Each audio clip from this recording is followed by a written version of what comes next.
नमस्ते। हो सबसे नीक बाटे सैया किसानी, खुशी बाटे रउआ घरवे में बानी।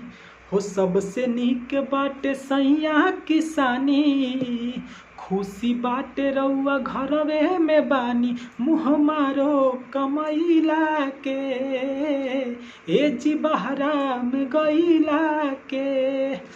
मुँह मारो कमैला के, ए जी बहरा में गईला के। महल से नीक बाटे टूटही पलानी, नून रोटी भले खाइब जा। परदेसवा में होला परेशानी, अपना धनिया के बात रहुआ मानी। मुँह मारो कमैला के, ए जी बहरा में गईला के।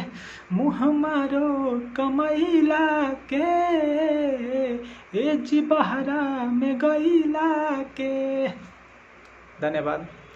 फॉलो करिए, सब्सक्राइब करिए, लाइक करिए।